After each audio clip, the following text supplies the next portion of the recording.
We've all heard about it, Polo y Servicio. It was a tool of colonial oppression. But what if that judgment says more about us than about the past? Presentism means judging history through today's realities and social lens. We talked about this before in our video about Magellan especially. And presentism is often a mistake made by Filipinos about our past. And Polo y Servicio? Well, Spain's Statute labor system in the Philippines is a textbook case of that.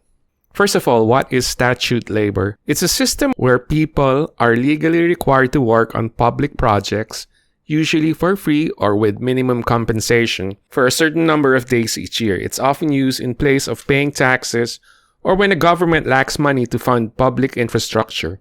This system is not unique to the Philippines or to Spanish colonization. It has roots all over the world, especially in pre-industrial societies where government lacked formal taxation systems or cash economies. Here are a few examples.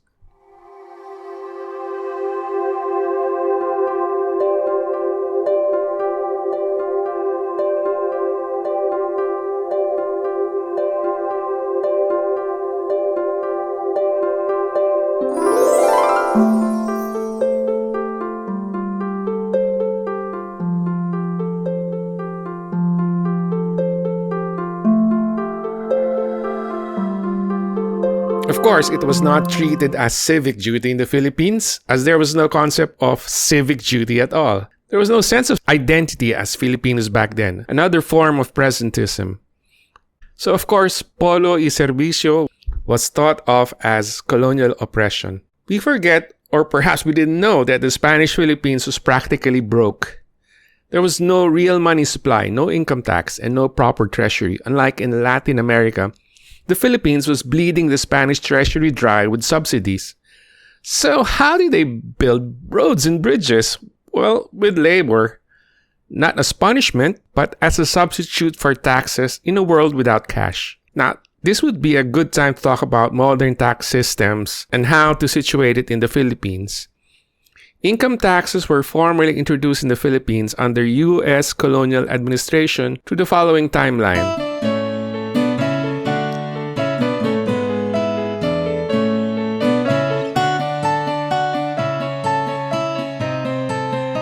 Some key distinctions. The pre-1913 systems relied on indirect taxes, the tributes, the cédula, and forced labor, the Polo y Servicio, under Spanish rule. Under post-1919 laws, this marked the shift to modern income taxation administered by the Bureau of Internal Revenue. And even in the US, this was the first time a permanent income tax system was put in place, which was a relatively new phenomenon that nowadays we just take for granted. France had it only in 1914, Germany in 1891, and Japan in 1887.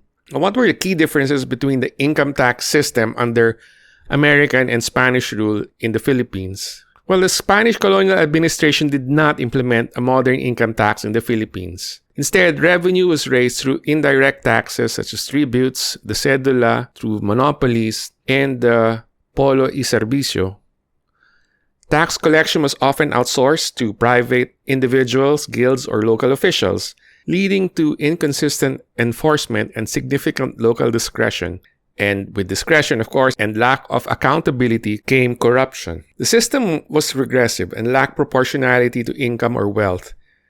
Everyone paid similar amounts regardless of ability to pay.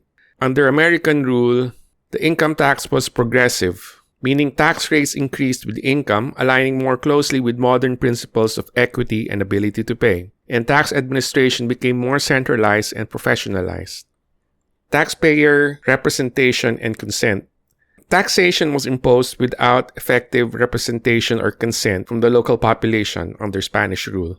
Colonial subjects had little say in how taxes were levied or spent, leading to widespread resentment and perceptions of injustice. Under American rule, while still a colonial regime, the American administration introduced more transparent and codified tax laws. And over time, Filipino participation in governance increased, especially as the country moved towards self-government. Use and distribution of tax revenues. Much of the revenue collection under Spain was remitted to Spain or used for colonial administration, Public goods and infrastructure were often provided by the church or local elites and not the colonial government.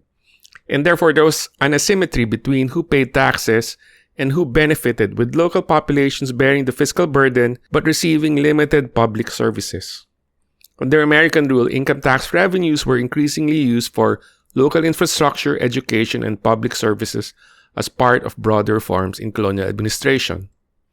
Administrative practices. Tax collection was fragmented and privatized under Spain, with significant opportunities for corruption and abuse. There was no unified treasury. Revenues were collected and spent by various local authorities, reducing fiscal efficiency. The tax system under American rule was more centralized and standardized, with clear rules and professional administration under the Bureau of Internal Revenue. So going back to our video, who actually funded projects? Well, most infrastructure wasn't funded by the crown. It was built by local churches and wealthy elites. The state had no budget. The church had land and influence. So labor became the tax people paid to keep things running.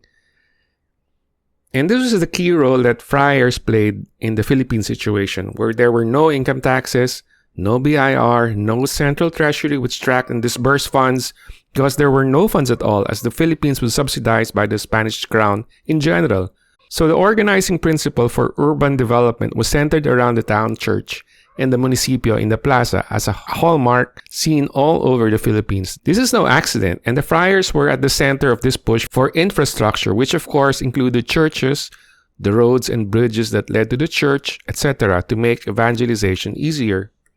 And that's how one should situate the Polo y Servicio. It was a natural response to a pre-capitalist society that had to develop internally, and where there was no sense of civic responsibility to a nation or to a bigger group rather than to just an immediate community. Polo y Servicio was exhausting, often unfair. Why? Because the polistas or the workers were supposed to be paid, but because of the nature of the system that lacked accountability but had plenty of discretion, the money was more often pocketed by corrupt bureaucrats. But judging it as evil in the modern sense ignores the economic reality of the time. It was an attempt, crude, yes, to run a colony without modern institutions. Of course, it wasn't perfect and was corruptible, but this should help us understand it. One last thing. Modern Filipino thinking has been largely shaped by influential historians who have discussed Philippine history and Spanish and American colonialism from the lens of Marxist class struggle and the logic of oppression, of victims and oppressors. Even today, neo-Marxists continue framing history as divided by oppressors and victims, and we believe it's time to turn the page on this part of our history. There are good and bad Spaniards, good and bad Americans, and yes, good and bad Filipinos. We need to move past that talk about oppression and talk about framing issues differently. That we are who we are because of our past, and that we need to accept that in order to move forward. History isn't always black and white, but also be careful not to rewrite it with today's emotions, because sometimes what looks like injustice was just reality. It was par for the course. In fact, the Philippines was modernizing rapidly after the galleon trade, and we have more exciting videos in the future about this, so stay tuned. So, was Polo y Servicio oppressive or just misunderstood? If we think in this way, should we also think that our income taxes are oppressive therefore?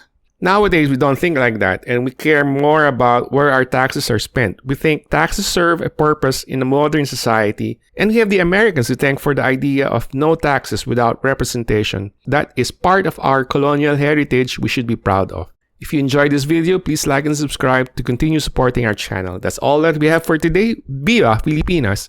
Vivan los Filipinos!